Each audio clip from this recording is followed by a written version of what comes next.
listening to Healthy Las Vegas. This morning, I have Friends of Parkinson's with me. Miss Jamillah Ali-Rahman is our guest today, and she's going to be talking to us about all the features and what the Friends of Parkinson's program has available for the city of Las Vegas. Hi, Jamillah. How are you? I am fabulous. Thank you so much for having me today. So what does Friends of Parkinson's do? Tell us how you complement the other Parkinson programs here in Las Vegas. Well, how we complement is that we're a resource center, so that anything and everything that's Parkinson's, you can come to us to find out things about treatment, neurologists, activities in the community, what's going on. Everything that you need to know about Parkinson's here in Southern Nevada, you should be able to come to us. And if we don't have an answer, we will find one for you. Phenomenal. So you have a team of worker bees out there helping people. Yes, we do. Now, one thing I learned very quickly working with Jamillah was that Parkinson's is more common than we actually know. Can you give me the breakdown on that? The last report that I got, Parkinson's is the 14th leading cause of death here in the United States. And people aren't really that aware, because with Parkinson's, it's kind of like a long-term... Your body slowly degenerates over time? Slowly degenerates over time. So you can actually live a long life with Parkinson's. It's just that for whatever reason, people don't talk about it because it's like in the closet almost. They don't have Jerry Lewis, right? Promoting that. They don't have Jerry Lewis promoting it. Like they have Michael J. Fox. They have Michael J. Fox, and he's done an incredible job with bringing some awareness to the Parkinson's disease. But when you think in terms of the local community, that's one of the reasons why Friends of Parkinson's was formed. It's because we have several, in fact, many national organizations that focus on the cure and looking for the research and things of that kind.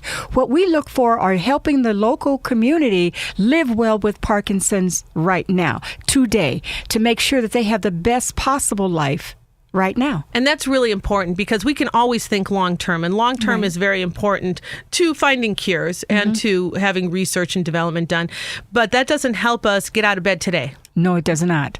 No, it does not. And the Parkinsonians that I work with are absolutely incredible, energetic, both physically and mentally, because we push them or encourage them. Push is not the right term. We encourage them to be and stay active, because we motivate them to stay active, because the more active they are, the better quality of life they're going to have. So this is one of the rare things that I don't think a lot of people also know. I mean, because I've been learning so much, is that when you get diagnosed with Parkinson's, unlike some other diagnoses where you're told to, take it easy, calm down, only to go so far, don't push your body, this is a complete opposite. Well, back in the old days when someone would have the diagnosis, they'd say, now be careful. Because you got the shakes. And your balance is off, so you want to be careful. You don't want to fall. You don't want to do anything to cause pain or hurt to the body. But new studies are showing that if when you're diagnosed with Parkinson's, the first thing you need to do is go find yourself someone who is properly trained to get you physically active. And the more physically active you are, the better quality of life. In fact, it shows that it has helped in many cases arrest the disease and the progression of the disease. And there's history and statistics all to show it. I love that, because I'm a total proponent of a body in motion stays in motion. You sit like a log, you're going to stay like a log. And I'm always pushing my husband. Motivating my husband to get up and walk and to get up and do these things. He doesn't have Parkinson's; he just has couch syndrome. So we work with that.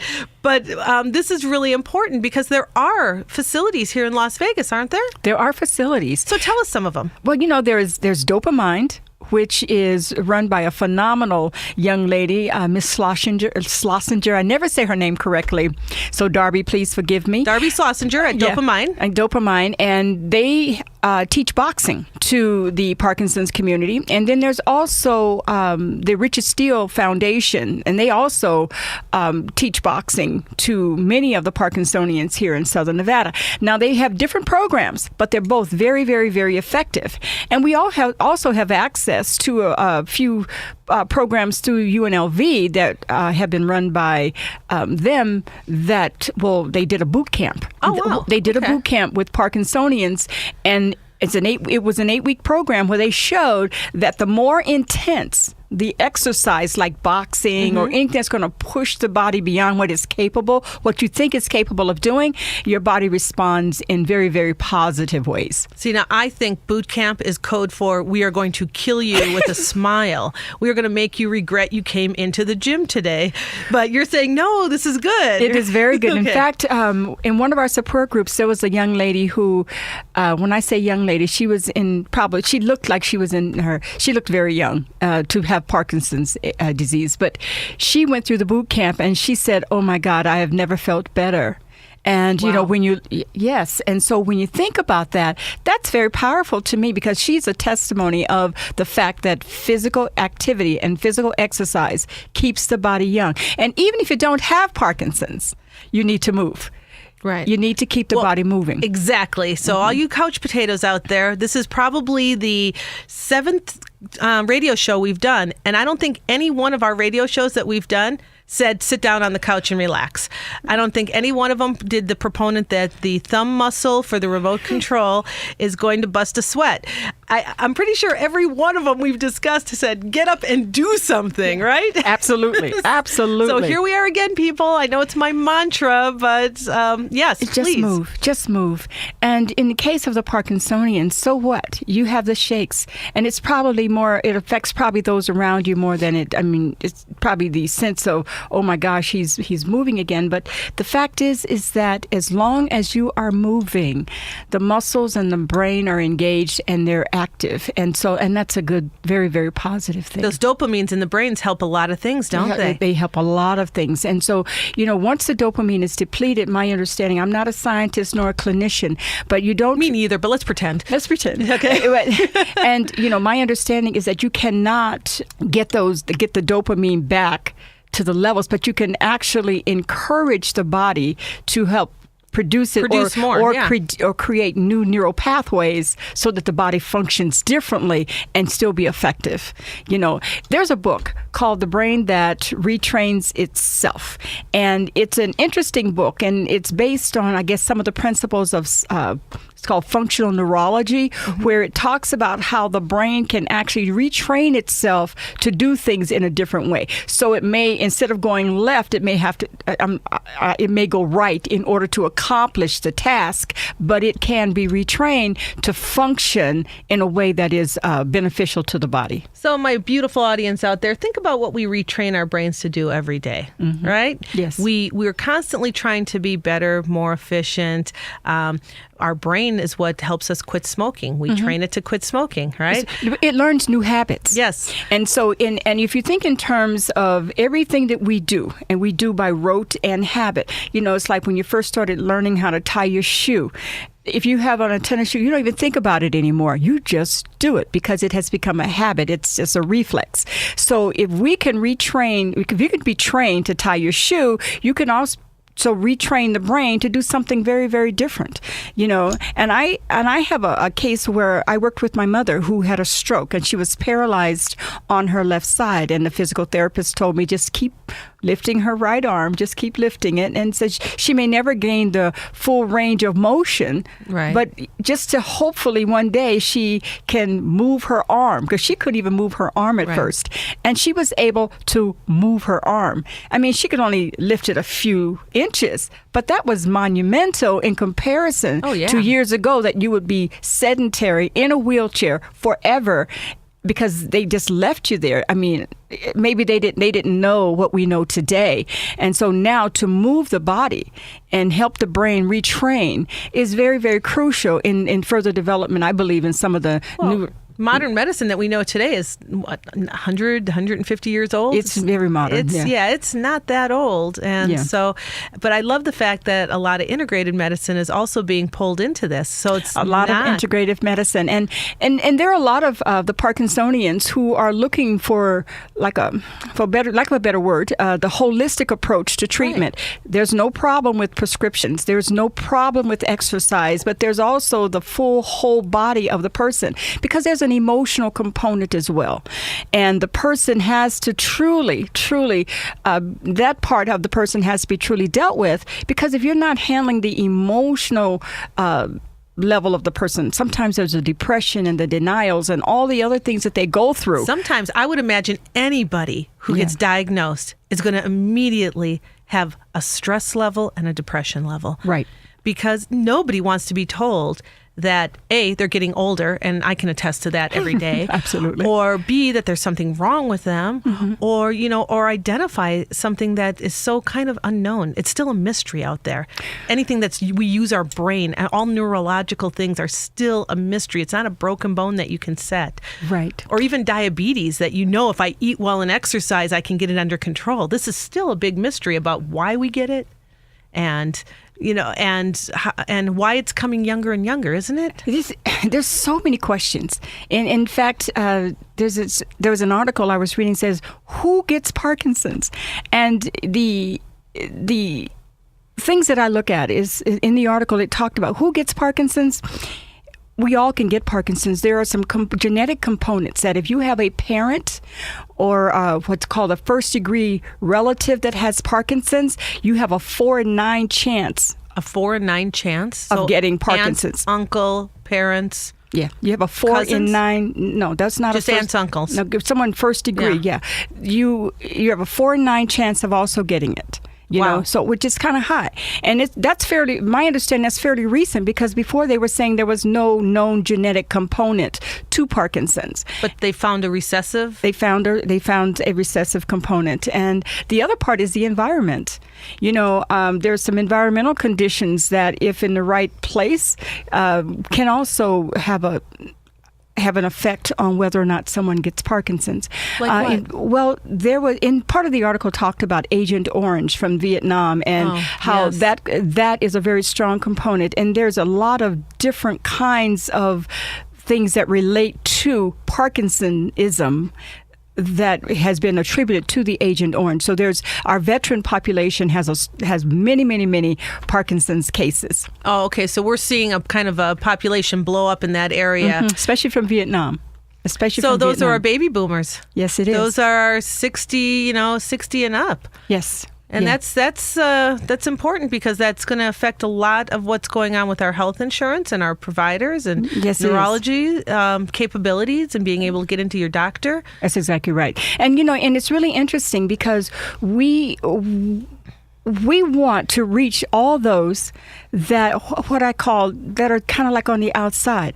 When you look at all the statistics, we do not have any actual numbers of how many people in this country have Parkinson's disease. It gets misclassified, doesn't it? It does get misclassified because there's so many. There's some other diseases that, like MS.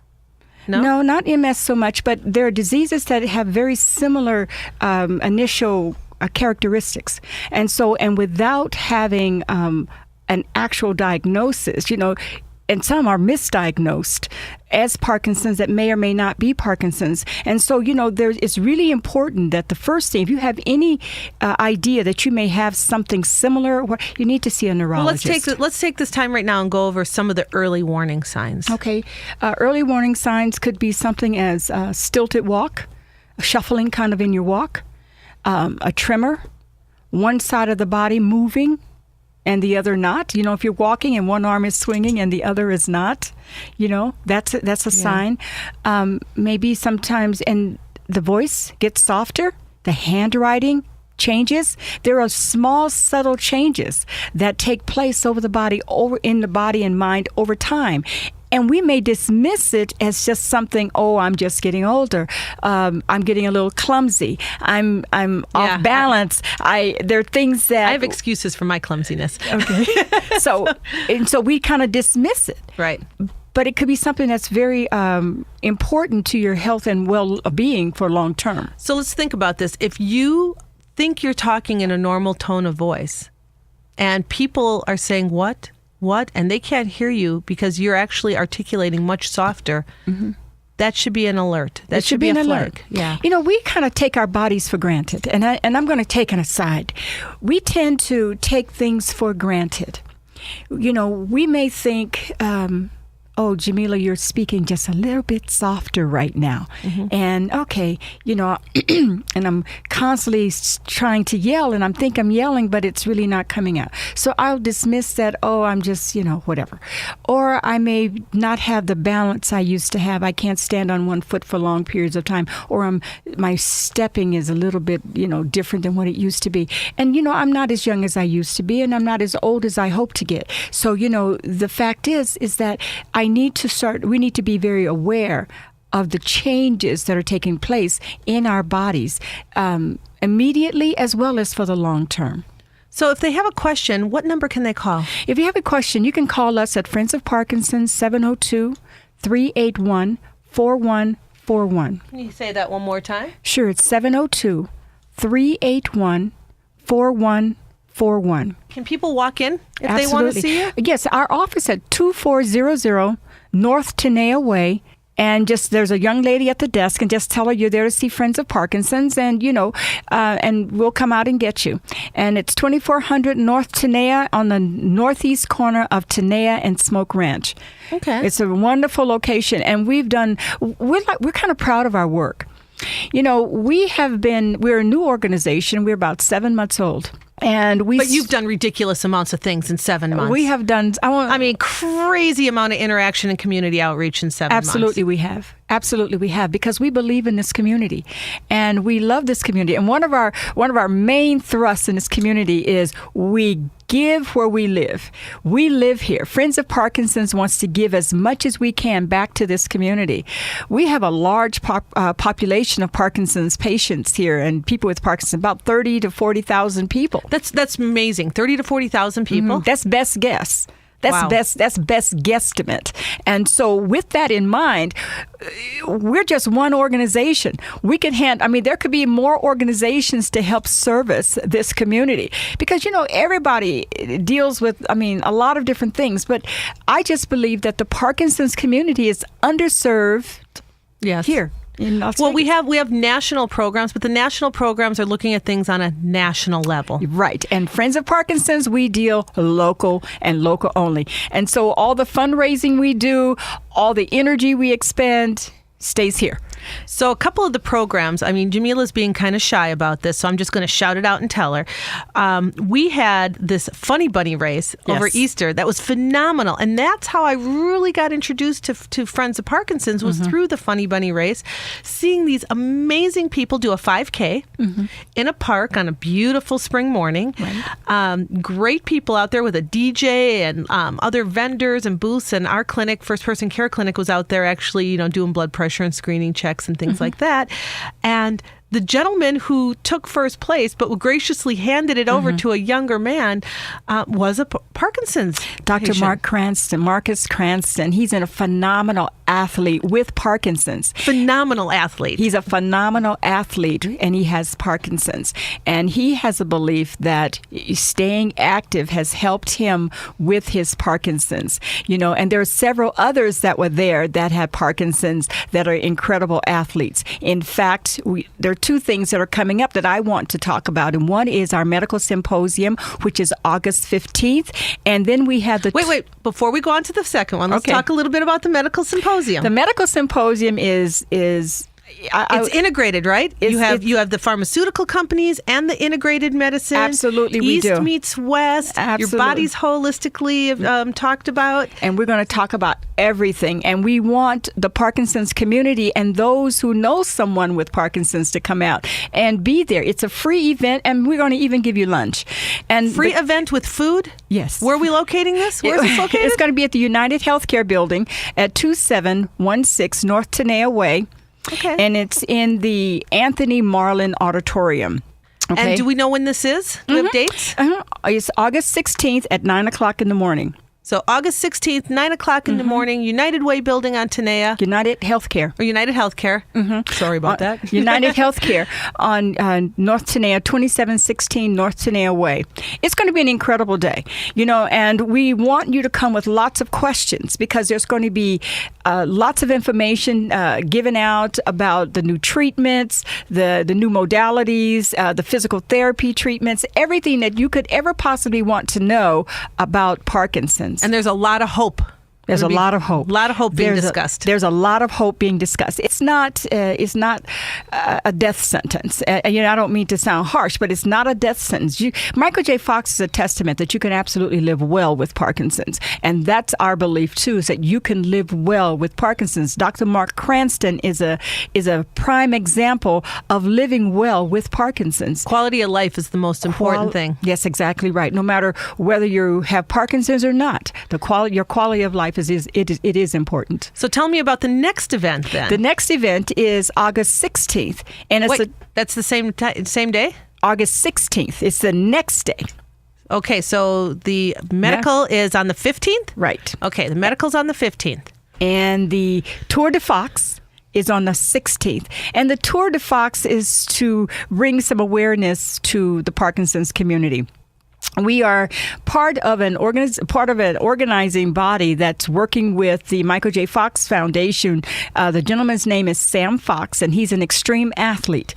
And we're doing a bike and hike in Southern Nevada to bring awareness to Parkinson's. So we're working on a location right now as we speak, and as things come up, I will make sure that they're disseminated through Friends of Parkinson's and to our database of people and to the community. So you guys can go to the website at any time, and that's www.friendsofparkinsons.org. And they have calendar of events? We have calendar of events. We have our newsletter there. We have all the things we've done and all the things we plan to do. Because we have several things coming up that's going to be really big for this community. So that once again, that's www.friendsofparkinsons.org. And we had a speaker on a couple weeks ago that was saying that you need to laugh. Oh, you yes. need to laugh every day, many times a day. Yeah. That helps the endorphins, that helps life's outlooks, that helps us sleep better, that helps us, enjoy life. Laughing is great. And how are you going to laugh by yourself? You got to laugh with people around you. You got to share.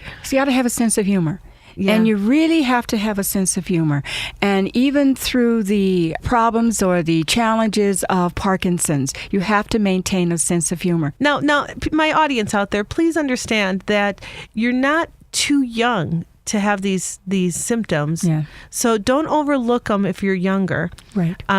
Think about it. There's been people in their 20s That's that exactly have been diagnosed, unfortunately. Early onset or young onset Parkinson's seems to be on the rise.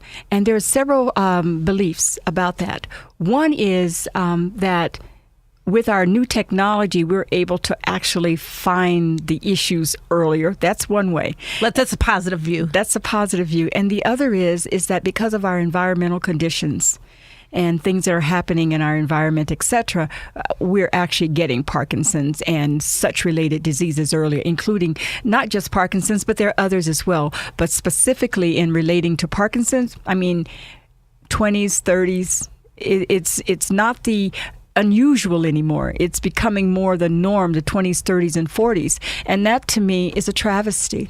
That's scary, especially if there's something we can do about it. Right. Especially with our environment and the things that we're putting in our bodies and things that the pesticides and the chemicals and... I know, your body's your temple. I tell people that all the time. You got to take care of your body. You only get one. You only get one, and you only get one go around on this plane. So, but you know what the best thing about our bodies is that if we start focusing on them, it's never too late. It's never too late, and there are things you can do to help recover.